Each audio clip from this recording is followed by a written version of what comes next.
எனக்கு ஸ்தோத்திரம். இந்த நாள் தேன்துளி நிகழ்ச்சியிலே உங்களை நான் மீண்டும் சந்திப்பதில் அதிக மகிழ்ச்சி அடைகிறேன். இந்த நாள் கர்த்தர் உண்டு பண்ணின நாள். இதில் இந்த நாளிலே நாம் மகிழ்ந்து களி கூறுவோம். கர்த்தர் இந்த நாளை நமக்கு ஆசீர்வதித்து தருவாராக. இந்த நாளில் கூட இந்த சகோதர சிநேகத்தை குறித்து பார்க்க போகிறோம். அது எங்கே இருக்கிறது என்று சொன்னால், ரூத்தின் புத்தகத்தில் தான் காணப்படுகிறது. ரூத்தும் அவருடைய மாமியாரே ஆகிய நெகோமியாவும் அவர்கள் நெகோமி 2 பேருமாக சேர்ந்து இணைந்து அவர்கள் அந்த பெத்லகேமிலிருந்து வருகிறார்கள். அவர்கள் மோவாபுக்கு போகிறாங்க. பஞ்சத்தினால போயிட்டு திருப்பியும் பெத்லகேமுக்கு அவர்கள் வருகின்ற வேளையில் அந்த இடத்துல நடந்த சம்பவத்தை பார்க்கிறோம். இருவரும் உறவிலே மாமியார் மருமகளாக இருந்தாலும் கூட அவர்களுக்குள்ளாக ஒரு பாச பிணைப்பு இருந்தது. அது ஒரு நண்பர்களைப் போல சகோதரிகளை இருந்தார்கள்.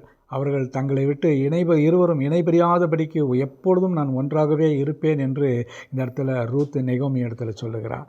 அவருடைய பாச பிணைப்பை பார்க்கும் பொழுது ஒரு நல்ல சகோதரியை பார்க்கின்றது போல இருக்கிறது. 2 சகோதரிகள் ஒன்றாக இணைந்து செல்கிற காரியத்தை போல இருக்கிறது. நல்ல நண்பர்களைப் போல அவர்கள் வாழ்கிறார்கள். நமக்கு இந்த ரூத் சம்பவம் நன்றாக தெரியும். அதிலிருந்து முதல் அதிகாரத்திலிருந்து அவள் சொல்லுகிறாள் 16வது வசனத்தில், அதற்கு ரூத், நான் உம்மை பின்பற்றாமல் உம்மை விட்டு திரும்பி போவதை குறித்து என்னோடே பேச வேண்டாம். நீர் போகும் இடத்திற்கு நான் வருவேன், நீர் தங்கும் இடத்திலே நானும் தங்குவேன். உம்முடைய ஜனம் என்னுடைய ஜனம், உம்முடைய தேவன் என்னுடைய தேவன். நீர் மரணமடையும் இடத்திலே நானும் மரணமடைந்து அங்கே அடக்கம் பண்ண விடுவேன். மரணமே அல்லாமல் வேறொன்றும் நம்மை விட்டு என்னை பிரித்தால் கர்த்தர் அதற்கு சரியாகவும் அதற்கு அதிகமாகவும் எனக்கு செய்ய கடவர் என்று சொல்கிறார். இவங்களுடைய பாச பிணைப்பை பார்க்கின்ற பொழுது ஒரு மாமியார் மருமகள் உறவை போல இல்லை. ஒருபால் என்கிறவள் அவள் போய்விட்டாள்.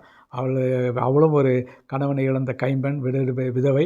அவள் மாமியார் சொன்ன பேச்சை கேட்டு போயிட்டாள். ஆனால் இவள் நெகோமியை விட்டு விடாதபடிக்கு நான் இங்கே தான் இருப்பேன்.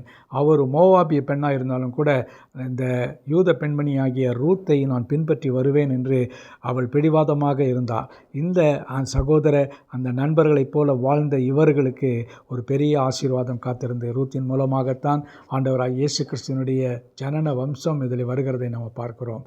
ரூத்தும் போவாசும் இணைகிறார்கள். அதன் பின்பாக தாவீதுக்கு ஒரு வம்சம் வருகிறது. எல்லா காரியத்தையும் இதில் பார்க்குறோம். இதில் இவர்களுடைய அந்த ஃப்ரெண்ட்ஷிப் கடைசி வரைக்கும் மரணமடைய வரைக்கும், நீர் மரணமடைகிற வரைக்கும் நான் அங்கே தான் மரணமடைவேங்கிறதான ஒரு பிளட்ஜை எடுக்கிறார், ஒரு உடன்படிக்கை செய்கிறார். அதை போல தான் நம்முடைய உறவுகள் இருக்க வேண்டும், நம்முடைய நண்பர்கள் இருக்க வேண்டும். எல்லாரும் அப்படி இருக்கும் பொழுது நமக்கு ஒரு பெரிய சந்தோஷம் மகிழ்ச்சியுமாக இருக்கும். நல்ல ஆண்டவரே, நெகோமி ரூத்தை போல நாங்கள் ஒரு நல்ல நண்பர்களாக இருக்க நீங்கள் உதவி செய்ய வேண்டுமா ஜெபிக்கிறோம். முறையிலே அவர்கள் மாமியார் மருமகளாக இருந்தாலும் அந்த எந்த ஒரு காரியமும் மாமியார் மருமகள் என்கிறதான ஒரு பிரிவினை காணப்படவில்லையா? அதை போல் எல்லாரும் இருந்தால் ரொம்ப நன்றாக இருக்கும்.